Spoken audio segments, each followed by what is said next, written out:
আমি শাহাদাত হোসেন আপনাদের আজকে সিলেকশন টুলের কাজ শেখাবো।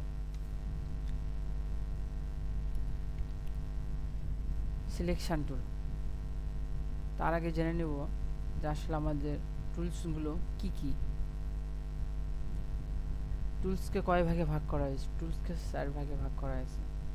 এটা হচ্ছে আপনারা এই যে একটা টানের মতো দেখতে পাচ্ছেন, এটার উপর থেকে এটা হচ্ছে সিলেকশন টুল, এটা হচ্ছে রিটাচ টুল, এটা হচ্ছে শেপ ক্রিয়েট টুল, এটা হচ্ছে আদার্স টুল।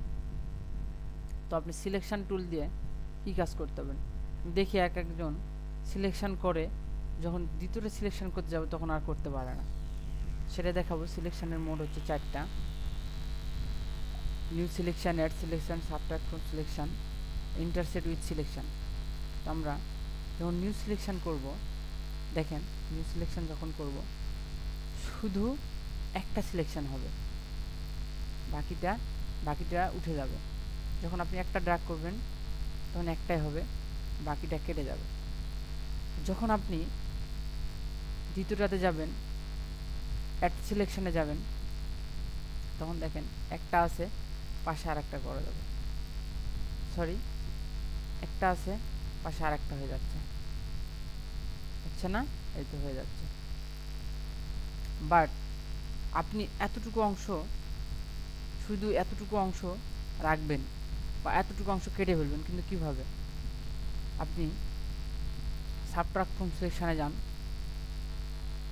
দেখেন আপনি এতটুকু অংশ কেটে ফেলতে চান, কেটে যাচ্ছে, কেটে যাচ্ছে।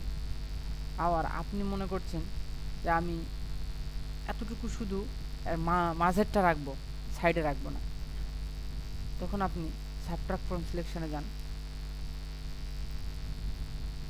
এই দেখেন, শুধু আপনার সার্কেলের মধ্যে যতটুকু থাকবে শুধু এইটাই, বাকি অংশটুকু থাকবে না।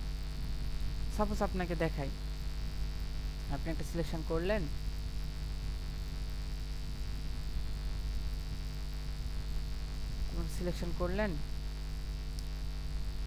এই দেখেন ড্র্যাগ করলেন যে ভিতরের অংশটুকু শুধু এতটুকুই থাকবে, এতটুকুই থাকবে।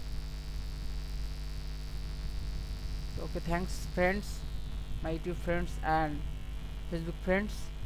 আগামী টিউটোরিয়ালে আপনাদের দ্বিতীয় টুলসের কাজটা শেখাবো। Okay, bye by.